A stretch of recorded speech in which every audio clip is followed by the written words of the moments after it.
गुरुदेव और माँ गायत्री के चरणों में कोटि कोटि नमन करते हुए, गुरुदेव को साक्षी मानते हुए आज हम जानेंगे माँ गायत्री का स्वरूप क्या है। लेकिन उससे पहले मैं आपको बताना चाहूंगी कि यदि आप चाहें तो मुझे इंस्टाग्राम और ट्विटर पर भी फॉलो कर सकते हैं, लिंक डिस्क्रिप्शन में दी हुई है। गायत्री परमात्मा की वह इच्छा शक्ति है जिसके कारण सारी सृष्टि चल रही है। छोटे से परमाणु से लेकर पूरे विश्व ब्रह्मांड तक सभी उसी की शक्ति के प्रभाव से गतिशील हैं।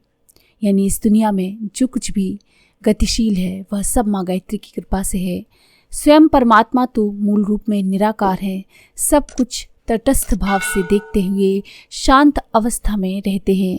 सृष्टि के आरंभ में जब उनकी इच्छा एक से अनेक होने की हुई तो उनकी ये चाहना व इच्छा एक शक्ति बन गई। इसी के सहारे ये सारी सृष्टि बनकर खड़ी हो गई।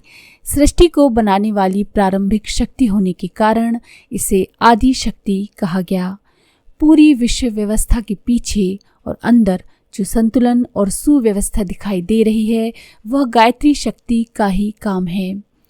इसी की प्रेरणा से विश्व ब्रह्मांड की सारी हलचलें किसी विशेष उद्देश्य के साथ अपनी महायात्रा पर आगे बढ़ रही हैं।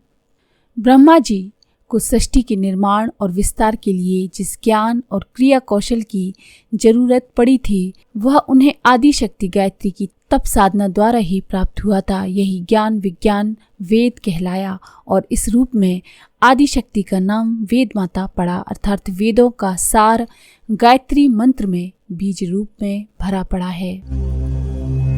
सृष्टि की व्यवस्था को संभालने व चलाने वाली विभिन्न देव शक्तियाँ आदि शक्ति की ही धाराएं हैं। इस रूप में इसे देव माता नाम से जाना जाता है। देव माता का अनुग्रह पाने वाला सामान्य व्यक्ति भी देवतुल्य गुण व शक्ति वाला बन जाता है। सारे विश्व की उत्पत्ति आदि शक्ति के गर्भ से हुई है, अतः इसे विश्व माता नाम से भी जाना जाता है। और इस रूप में माँ का कृपा पात्र व्यक्ति विश्व मानव बनकर वासुदैव कुटुम्बकम अर्थात पूरा विश्व अपने परिवार के उदार भाव में जीने लगता है।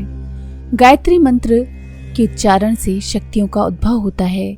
गायत्री मंत्र में 24 अक्षर हैं। इनका संबंध शरीर में स्थित ऐसी 24 ग्रंथियों से है जो जागृत होने पर सद्बुद्धि प्रकाशक शक्तियों को सतेज करती हैं। यानी जो सद्बुद्धि को जगाने वाली शक्तियां हैं उनको जागृत कर देती है। गायत्री मंत्र के उच्चारण से हमारा सूक्ष्म शरीर का जो सितार है 24 स्थानों से झंकार देता है और उससे ऐसी स्वर लहरी उत्पन्न होती है जिसका प्रभाव अदृश्य जगत के महत्वपूर्ण तत्वों पर पड़ता है। ये प्रभाव ही गायत्री साधना के फलों का प्रभाव हेतु है। शब्दों से जो ध्वनि निकलती है, जो आवाज निकलती है, उसका जो प्रवाह होता है वो तुच्छ चीज नहीं होती। शब्द विद्या के आचार्य जानते हैं कि शब्द में कितनी शक्ति है और उसकी अज्ञात गतिविधि के द्वारा क्या क्या परिणाम उत्पन्न हो सकते हैं। शब्द को ब्रह्म कहा गया है। ब्रह्म की स्फुरना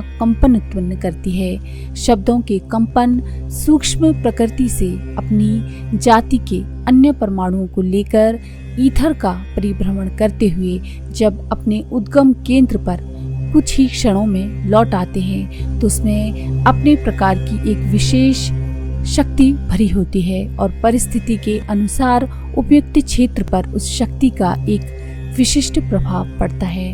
मंत्रों द्वारा विलक्षण कार्य होने का भी यही कारण है। गायत्री मंत्र द्वारा भी इसी प्रकार शक्ति का आविर्भाव होता है, शक्ति का प्रकटीकरण होता है।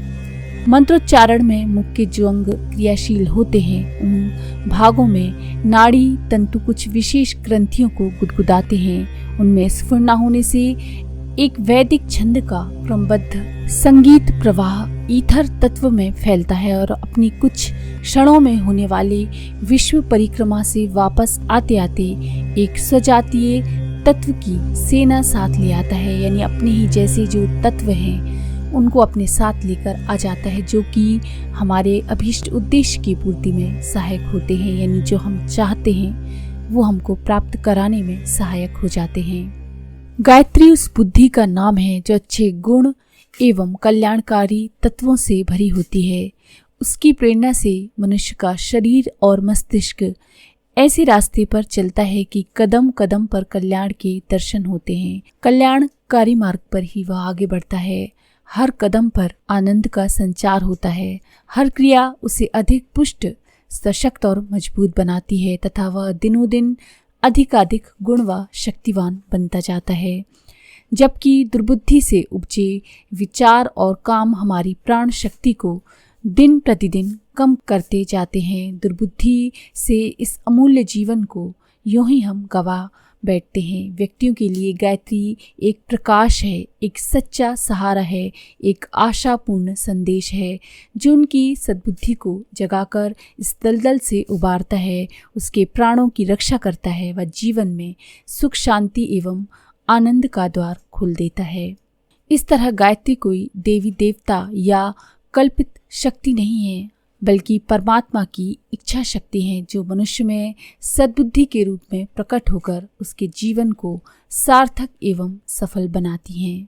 जीवन व सृष्टि के रहस्यों की खोज में साधना कर रहे ऋषियों ने ध्यान की गहराइयों में पाया कि इनके मूल में सक्रिय शक्तियाँ शब्द रूप में विद्यमान हैं।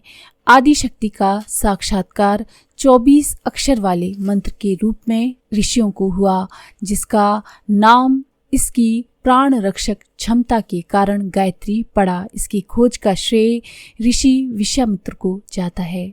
गायत्री साधना से अनेक प्रयोजनों की सिद्धि होती है। काम्य कर्मों के लिए सकाम प्रयोजनों जैसे कि रोग निवारण, विष निवारण, बुद्धि वृद्धि, राजकीय सफलता, दरिद्रता का नाश, सूत संतति की प्राप्ति, शत्रुता का संहार, भूत बाधा की शांति, दूसरों को प्रभावित करना, रक्षा कवच, बुरे मुहूर्त और शगुनों का परिहार करना, बुरे स्वप्नों के फल का नाश करने के लिए भी अनुष्ठान करना आवश्यक होता है। 1.25 लाख का पूर्ण अनुष्ठान या 24,000 का लघु अनुष्ठान अपनी अपनी मर्यादा के अनुसार फल देते हैं।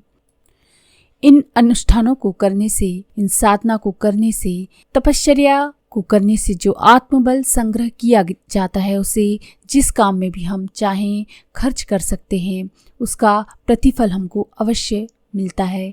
गायत्री की साधना चाहे निष्काम भाव से की जाए चाहे सकाम भाव से, पर उसका फल अवश्य मिलता है। अभीष्ट फल ना भी मिले तो भी गायत्री साधना का श्रम खाली नहीं जाता। उससे दूसरे प्रकार के लाभ तो प्राप्त हो ही जाते हैं, उसे अन्य अनेक मार्गों से ऐसे लाभ मिलते हैं जिनकी आशा बिना साधना के नहीं की जा सकती है। तो ये है गायत्री माता का स्वरूप। तो अगर आपको ये जानकारी पसंद आए तो प्लीज़ लाइक करें, शेयर करें, सब्सक्राइब करें मंत्र सिद्धि चैनल को।